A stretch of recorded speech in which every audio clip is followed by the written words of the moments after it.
정결한 심령의 회복.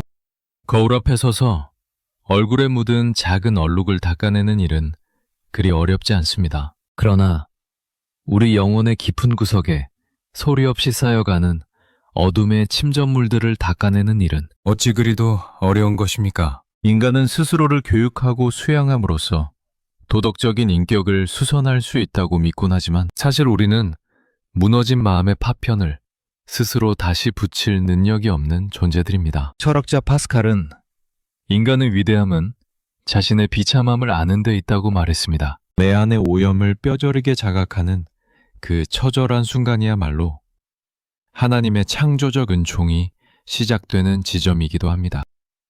여러분의 심령은 지금 어떠한 상태입니까? 혹시 세상의 풍파에 휩쓸려 본연의 빛을 잃어버리지는 않으셨습니까? 그리스도의 평강이 오늘 이 자리에 함께 하시는 모든 성도님의 삶 속에 가득하시기를 간절히 소망합니다. 오늘 우리에게 주시는 하나님의 말씀은 시편 51편 10절의 말씀입니다. 하나님이여, 내 속에 정한 마음을 창조하시고 내 안에 정직한 영을 새롭게 하소서. 아멘. 오늘 우리가 마주한 이 짧은 한 구절의 기도는 이스라엘의 성군 다윗이 밧세바와 범죄한 후 나단 선지자의 책망을 듣고 뼈를 깎는 참회 속에서 올린 고백입니다. 다윗은 이 시점에서 단순한 도덕적 반성을 넘어 인간 본성에 대한 근본적인 한계를 깨닫고 있습니다. 여기서 우리는 다윗이 사용한 단어에 주목해야 합니다. 그는 마음을 수리해달라고 하거나 깨끗하게 씻어달라고만 하지 않았습니다. 그는 창조라는 단어를 사용했습니다. 구약 성경에서 창조라는 말은 오직 하나님만이 주체가 되실 때 사용하는 단어입니다. 무에서 유를 만드시는 하나님의 권능을 뜻합니다. 즉 다윗은 자신의 죄로 인해 완전히 파괴되고 오염된 마음은 인간의 의지나 노력으로는 결코 재생될 수 없음을 알았던 것입니다. 오직 하나님께서 태초에 천지를 창조하시던 그 거룩한 손길로 내 안에 새로운 마음을 빚어주셔야만 비로소 정결함을 회복할 수 있다는 전적인 신뢰와 항복의 선언입니다. 정한 마음이란 단순히 윤리적으로 깨끗한 상태를 말하는 것이 아닙니다. 그것은 오직 하나님만을 향해 단일하게 고정된 마음이며 하나님과 분리되지 않은 상태를 의미합니다. 죄란 무엇입니까? 그것은 하나님으로부터 마음이 나누어지는 것이요, 하나님이 계셔야 할 자리에 나 자신을 앉히는 것입니다. 다윗은 이 분열된 마음을 다시 하나로 모아달라고 부르짖고 있습니다. 정직한 영을 새롭게 해달라는 요청은 흔들리지 않는 굳건한 영을 구하는 것입니다. 이혹의 바람이 불어올 때 갈대처럼 흔들리는 가벼운 심령이 아니라 하나님의 진리 위에 뿌리를 깊이 박아 어떤 상황에서도 요동하지 않는 견고한 신앙의 중심을 회복하겠다는 의지입니다. 우리는 흔히 세월이 흐르고 경험이 쌓이면 신앙도 자연스럽게 깊어질 것이라 오해하곤 합니다. 그러나 영적인 생명력은 과거의 훈장이 아니라 매일 아침 공급되는 신선한 은혜에 달려 있습니다. 어제의 정결함이 오늘을 보장하지 않습니다. 그래서 우리는 매 순간 다윗과 같은 기도를 드려야 합니다. 주님, 내 안에 선한 것이 하나도 없으니 오늘도 창조주 하나님의 손길로 나의 거친 마음을 만져주셔서 거룩한 마음을 새롭게 빚어주시옵소서. 이 기도가 응답될 때 우리는 비로소 세상을 이길 힘을 얻습니다. 내 안의 정욕과 교만을 이기고 하나님의 뜻을 분별할 수 있는 영적인 안목이 열리게 됩니다. 성도 여러분, 정결한 마음의 회복은 나의 결단에서 시작되지 않습니다. 그것은 나의 무능함을 인정하고 하나님의 전능하심 앞에 엎드릴 때 비로소 시작됩니다. 오늘 하루를 시작하며 우리를 사랑하시는 하나님께 여러분의 마음을 온전히 메어 놓으시길 바랍니다. 무너진 제단을 수축하고 더러워진 성소를 정결하게 하시는 성령의 역사, 여러분의 심령 구석구석에 임하기를 기도합니다. 그리하여 여러분의 삶이 하나님께서 기뻐하시는 거룩한 산제사가 되고 여러분이 머무는 모든 곳에 그리스도의 향기가 전해지는 복된 하루가 되시기를 주님의 이름으로 간절히 축원합니다. 다윗이 고백한 창조라는 단어는 히브리어로 바라라고 합니다. 이는 창세기 1장 1절에서 사용된 바로 그 단어입니다. 인간은 기존에 있는 재료를 가지고 무언가를 고치거나 변형시킬 수는 있지만 무에서 유를 만들어낼 수는 없습니다. 다윗은 자신의 죄악을 직면하면서 단순히 윤리적인 수선으로는 해결할 수 없는 근본적인 부패를 보았습니다. 그의 마음은 낡아서 수리할 수 있는 상태가 아니라 완전히 파괴되어 형체도 남지 않은 폐허와 같았습니다. 그래서 그는 하나님께 간청합니다. 주님, 내 안에 선한 것이 아무것도 없사오니 태초에 빛이 있으라 말씀하셨던 그 창조의 능력으로 나의 심령을 새롭게 빚어주시옵소서. 이것은 인간의 자아를 완전히 내려놓는 절대 항복의 고백입니다. 우리는 종종 자신의 의지로 마음을 다스릴 수 있다고 착각합니다. 조금 더 노력하고 조금 더 결단하면 거룩해질 수 있다고 믿으며 종교적인 형식을 쌓아갑니다. 그러나 복음은 우리에게 분명히 말합니다. 부패한 본성에서는 정결한 열매가 맺힐 수 없습니다. 오직 창조주 하나님의 손길이 우리 내면의 심연에 닿을 때에만 비로소 새로운 생명의 역사가 시작됩니다. 다윗이 구한 정한 마음은 하나님과 합한 마음입니다. 이는 죄로 인해 갈라진 마음을 하나로 묶어 오직 주님만을 바라보게 하는 은혜를 뜻합니다. 세상은 우리의 마음을 수만 갈래로 흩어놓습니다. 명예와 권력과 안락함이라는 유혹은 끊임없이 우리를 하나님으로부터 멀어지게 만듭니다. 마음이 나뉘는 것 자체가 곧 고통이며 죽음입니다. 그러나 하나님께서 우리 안에 정한 마음을 창조하시면 흩어졌던 시선이 한 곳으로 모이게 됩니다. 그때 비로소 우리는 참된 평안을 누릴 수 있습니다. 또한 다윗이 간구한 정직한 영은 요동하지 않는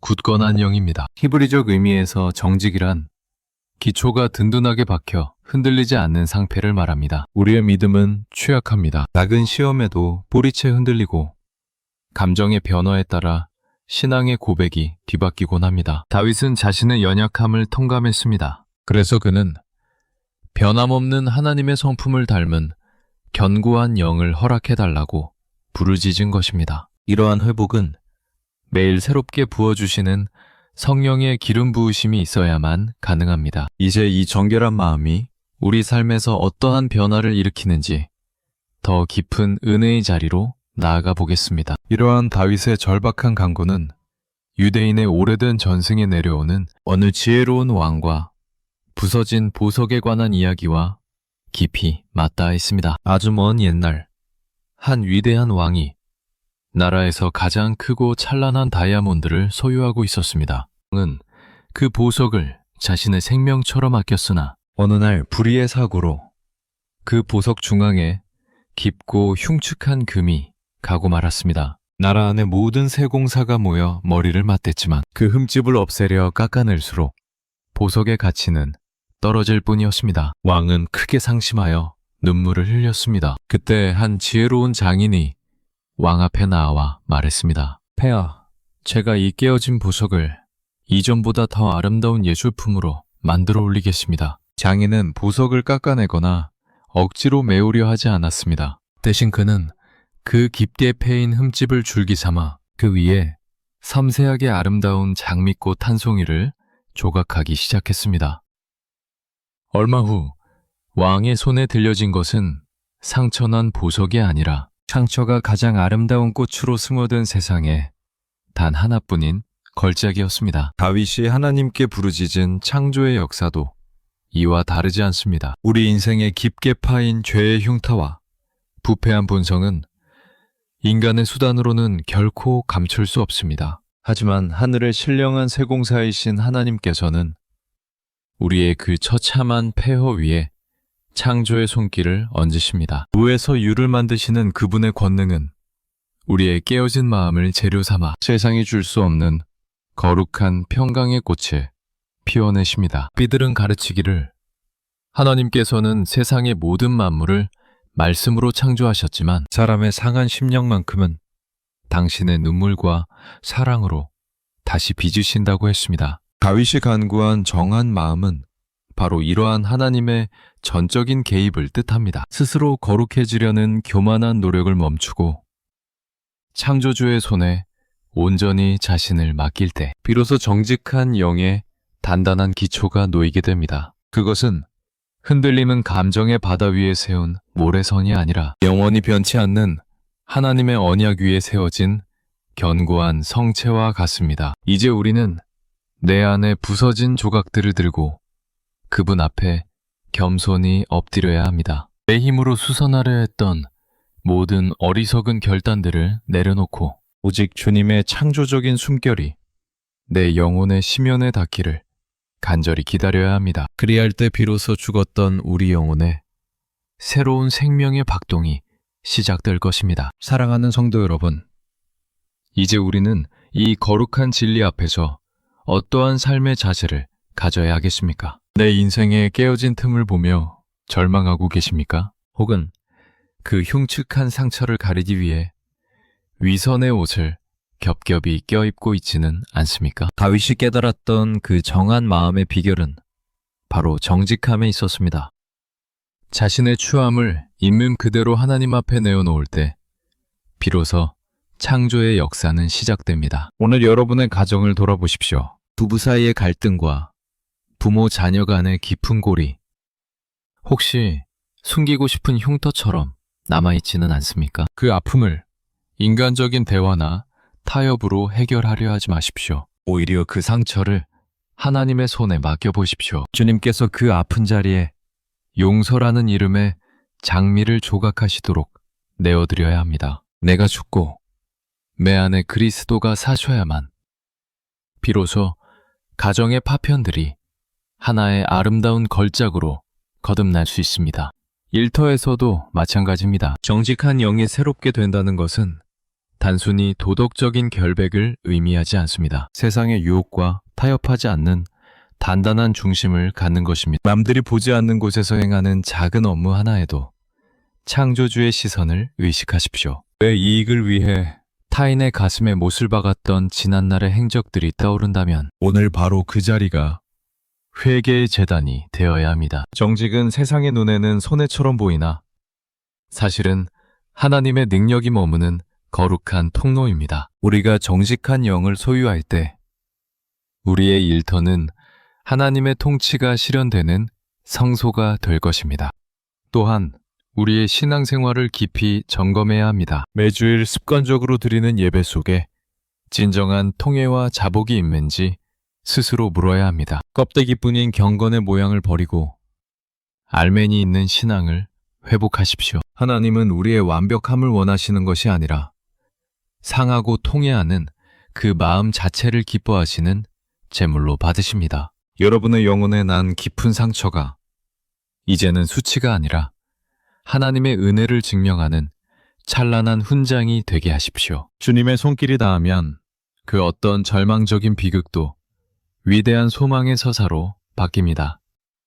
이제 교만한 고개를 숙이고 겸손히 무릎을 꿇으십시오. 내 안에 부패한 본성을 도려내시고 주님의 성령으로 새살이 돋아나게 해달라고 간구해야 합니다. 오직 주님만이 나의 유일한 구원자이심을 고백하며 그분의 세밀한 손길에 온전히 말을 맡기는 귀한 시간이 되기를 간절히 소망합니다. 이제 우리는 고요한 침묵 속에서 나를 새롭게 빚으시는 창조주를 만나야 합니다. 거룩한 두려움과 떨림으로 그분 앞에 나아갑시다. 주님께서 우리를 위해 예비하신 그 풍성한 잔치 자리로 상한 마음을 그대로 들고 나아가는 용기를 내십시오. 창조의 빛이 여러분의 어둠을 뚫고 찬란하게 비칠 것입니다. 끝까지 인내하며 그분의 아름다운 조각이 완성되기를 기다립시다. 이제 겸허한 마음으로 주님 앞에 엎드립시다. 우리의 모든 허물과 죄악을 덮으시고 오직 주의 보혈로 정결케 하시는 은혜를 누립시다. 사랑의 하나님, 오늘 우리는 다윗의 고백을 통해 우리 영혼의 진정한 회복이 어디에서 오는지 깨달았습니다. 우리는 스스로를 정결케 할 힘이 없습니다. 우리 안에는 선한 것이 하나도 없음을 고백합니다. 주님, 이 시간 우리를 불쌍히 여겨 주시옵소서. 깨어지고 부서진 우리의 심령 위에 창조주의 거룩한 손길을 얹어 주시옵소서. 세상의 욕심과 정욕으로 더러워진 마음의 구석구석을 씻어주시고 오직 주님만을 향하는 정한 마음을 창조하여 주시옵소서. 매일의 삶 속에서 흔들리는 우리의 영을 붙잡아 주셔서 정직하고 견고한 영으로 새롭게 하여 주시옵소서. 우리가 마주하는 모든 고난과 상처가 도리어 하나님의 영광을 드러내는 아름다운 장미꽃 조각이 되게 하옵소서. 가정에서, 일터에서, 그리고 우리가 머무는 모든 삶의 현장에서 정결한 마음의 향기가 전해지기를 원합니다. 우리로 하여금 거짓과 타협하지 않게 하시고 오직 진리 안에서 자유함을 누리게 하옵소서. 상한 심령을 멸시하지 않으시는 하나님, 우리가 내어놓는 이 참회의 눈물을 기쁘게 받아 주시옵소서. 오늘의 하루도 우리를 새롭게 빚으실 주님을 신뢰하며 나아갑니다. 우리 삶의 모든 조각이 주님의 손 안에서 가장 아름다운 걸작으로 빚어질 것을 믿습니다. 어두운 세상 속에서 빛의 자녀로 살아가게 하시고 우리의 발걸음마다 그리스도의 평강이 동행하게 하옵소서. 특별히 육신의 질병과 마음의 고통으로 신음하는 성도들을 기억하여 주시옵소서. 그들의 무너진 삶의 자리를 창조의 능력으로 다시 세워주시고 세상이 줄 수 없는 하늘의 위로를 더하여 주시옵소서. 모든 근심과 걱정을 주 발 앞에 내려놓습니다. 오직 주님만이 우리의 소망이시며 우리의 생명이십니다. 오늘 하루도 정결한 심령으로 주님과 동행하며 기쁨의 찬송을 부르는 복된 날이 되게 하옵소서. 우리를 죄에서 구원하시고 날마다 새롭게 하시는 예수 그리스도의 이름으로 간절히 기도 올리옵나이다. 아멘. 사랑하는 성도 여러분, 오늘 전해드린 말씀이 여러분의 영혼에 깊은 울림이 되었기를 바랍니다. 하나님은 결코 여러분의 상처를 외면하지 않으십니다. 오히려 그 상처를 통해 가장 아름다운 일을 시작하십니다. 여러분의 연약함을 부끄러워하지 마시고 창조주 하나님의 손에 온전히 맡기십시오. 그분께서 여러분의 내면을 가장 거룩하고 정결한 성소로 바꾸어 주실 것입니다. 정결한 마음은 우리가 얻을 수 있는 가장 큰 축복이며 세상을 이기는 유일한 힘입니다. 오늘 하루도 그 정결한 마음으로 승리하시기를 축복합니다. 여러분의 삶에 하나님의 은혜가 강물처럼 흐르기를 기도합니다. 영상이 유익하셨다면 구독과 좋아요 그리고 알림 설정을 부탁드립니다. 여러분의 작은 관심이 하나님의 귀한 말씀을 전하는 데 큰 힘이 됩니다. 또한 주변에 위로와 회복이 필요한 분들이 계신다면 이 영상을 공유하여 함께 은혜를 나누어 주십시오. 댓글을 통해 여러분의 기도 제목이나 묵상의 은혜를 나누어 주시면 함께 기도하겠습니다. 오늘 하루도 하나님의 창조적인 은혜 안에서 평안하시길 바랍니다. 시청해 주셔서 감사합니다. 내일 이 시간에도 더 깊은 말씀과 은혜로 여러분을 찾아뵙겠습니다. 평안한 하루 되십시오.